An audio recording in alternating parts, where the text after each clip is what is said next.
Hello बच्चों। तो आज हम लोग जो है वो एक फिर से क्वेश्चंस पे हम लोग बात करेंगे जो सीबीएसई बोर्ड के लिए बोर्ड्स में एग्जाम में ये क्वेश्चंस इस पैटर्न का पूछता है। तो आज जो है इस क्वेश्चंस पे हम लोग बात करने वाले हैं। ये जो क्वेश्चंस है वो हमारा जो है क्वाड्रेटिक पॉलिनोमियल का है। ठीक, तो इस सवाल में हमसे क्या पूछ रहा है उस पे हम लोग आज बात करते हैं। तो देखिए यहाँ पूछ ये रहा है कि if the alpha and beta with the zeros of the polynomial, कहता है कि अल्फा और बीटा जो है वो जीरोस है इस पॉलिनोमियल का, ये जो यहाँ गिवन पॉलिनोमियल है 6x² - 5x + 1 का। तो आगे कहता है कि then the form of quadratic polynomial. तो एक अब क्वाड्रेटिक पॉलिनोमियल बताइए जिसका जीरो जो होगा वो अल्फा स्क्वायर और बीटा स्क्वायर हो, जिसका जीरो क्या हो, अल्फा स्क्वायर और बीटा स्क्वायर हो। तो देखिए अगर कोई भी क्वाड्रेटिक पॉलिनोमियल होता है और अगर इसका जीरो है अल्फा और बीटा, तो इसका जो स्टैंडर्ड फॉर्म होता है वो क्या होता है, इसका स्टैंडर्ड फॉर्म हो जाता x² - alpha + beta * x + alpha * beta. कब? जब इसका जीरो अल्फा और बीटा है तब। लेकिन अगर यहाँ पे हमसे पूछ रहा है कि उस क्वाड्रेटिक पॉलिनोमियल का आप वैल्यू बताइए जिसका जीरो अल्फा स्क्वायर और बीटा स्क्वायर होते हैं, यहाँ पे इसका जो जीरोज है बस इस पे क्या हो गया, स्क्वायर आ गया। इसका क्या होता है वैल्यू, इसका जो स्टैंडर्ड फॉर्म होता है क्या होता है x², यहाँ पे हो जाता है alpha square beta square * x + alpha square * beta square. कब? जब ये अल्फा स्क्वायर और बीटा स्क्वायर हमें जीरोज अगर इसका यहाँ पे बोला है तब। तो हमें क्या करना होगा कि हमें अल्फा स्क्वायर और बीटा स्क्वायर का वैल्यू निकालना होगा, और अल्फा स्क्वायर और बीटा स्क्वायर का वैल्यू निकाल के अगर इस स्टैंडर्ड इक्वेशन पे पुट कर देंगे तो हमें क्या मिलेगा, वो क्वाड्रेटिक पॉलिनोमियल मिल जाएगा। तो जो हमारा गिवन जो पॉलिनोमियल है हम लोग क्या करेंगे, वहीं से यहाँ दिया हुआ है अल्फा और बीटा, तो यहीं से अल्फा और बीटा का वैल्यू निकालेंगे और स्क्वायर इसका करके अल्फा स्क्वायर और बीटा का स्क्वायर वैल्यू निकाल लेंगे और इस इक्वेशन पे पुट कर देंगे तो हमारा आ जाएगा इसका आंसर। तो हम लोग चलिए शुरू करते हैं, देखते हैं कि इसका आंसर कैसे हम लोग फाइंड करेंगे। तो जो हमारा गिवन पॉलिनोमियल उस पे हम लोग चर्चा करते हैं। देखिए गिवन में दिया हुआ है कि p of x = 6x² - 5x + 1। तो इसका जीरो से अल्फा और बीटा, तो हम इसे फैक्टराइज करते हैं और देखते हैं अल्फा बीटा है क्या। तो इसे फैक्टराइज करेंगे तो आएगा 6x² - 2x - 3 + 1। तो ये दोनों को हम लोग फैक्टराइज किए हैं तो इसको अलग करते हैं, कॉमन निकालते हैं। दोनों से कॉमन है 2x, यहाँ पे आ गया 3x और यहाँ पे आ गया 1।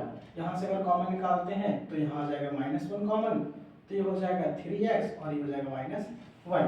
फिर ये और ये हमारा कॉमन है तो ये वैल्यू आ गया 3x - 1 और यहाँ पे हो गया 2x - 1। ठीक, तो यहाँ पे एक बार ये जीरो हो, मतलब एक बार ये जीरो एक बार ये जीरो, तो यहाँ हमें मानना पड़ेगा चूंकि p of x = 0, इसीलिए p of x का वैल्यू आया है 3x - 1 और दिया है 2x - 1 = 0। So this will be equal to 0 and this value will be equal to 0। इसीलिए हम कह सकते हैं कि 3x - 1 = 0 और 2x - 1 = 0। तो यहाँ पे अगर सॉल्व करते हैं तो x = 3x = इधर माइनस हो जाएगा प्लस, तो x = आ गया जो वैल्यू आ गया 1/3। तो ये एक x का मान आ गया, तो this x is the what, alpha, इसको अल्फा बोलेंगे।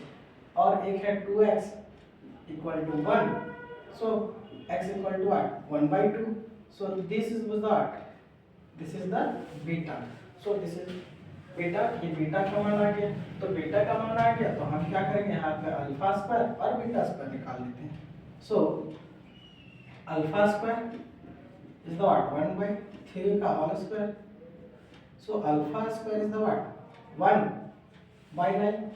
एंड इधर अगर बात करें तो बीटा स्क्वायर, तो इधर हो जाएगा 1/2 का होल स्क्वायर, और अगर यहाँ बात करें तो 1/4, ये आ गया बीटा स्क्वायर। ठीक, तो अब हम लोग क्या करेंगे, अभी तो आपको हम बताए थे कि इसका जो क्वाड्रेटिक जो हमारा स्टैंडर्ड फॉर्म होता है वो होता है x² - alpha + beta * x + alpha * beta. लेकिन कब, जब अल्फा का मान, मतलब जब जीरोस का मान अल्फा और बीटा था तब। लेकिन इसका हमने क्या किया, अल्फा स्क्वायर और बीटा स्क्वायर निकाल लिए। तो यहाँ लिखेंगे now equation of quadratic polynomial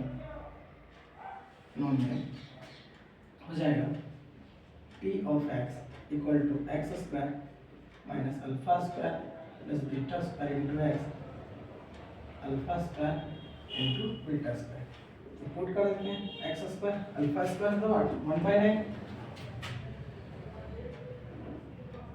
plus beta square 1/4 into X alpha square तो 1/9 इंटू बीटा स्क्वायर 1/4। इस दोनों का एलसीएम लेंगे तो कितना 36। तो ये वैल्यू हो जाएगा 4 यहाँ 9 है इंटू एक्स प्लस ये दोनों का 36 1। अगर इसको सॉल्व करते हैं तो ये हमारा वैल्यू जो आ जाएगा एक्स स्क्वायर माइनस 13/36 ये आ जाएगा into x plus 1/36।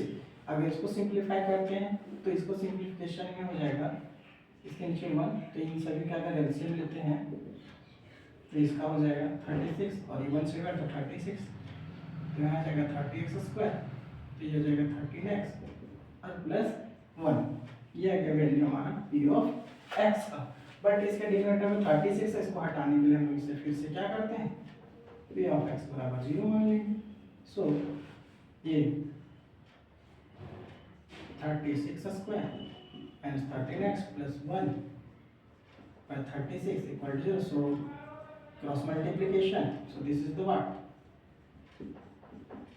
So p of x is what? ये जब 1 से मल्टीप्लाई होगा तो ये वैल्यू हो जाएगा, ये हमारा 0 हो जाएगा।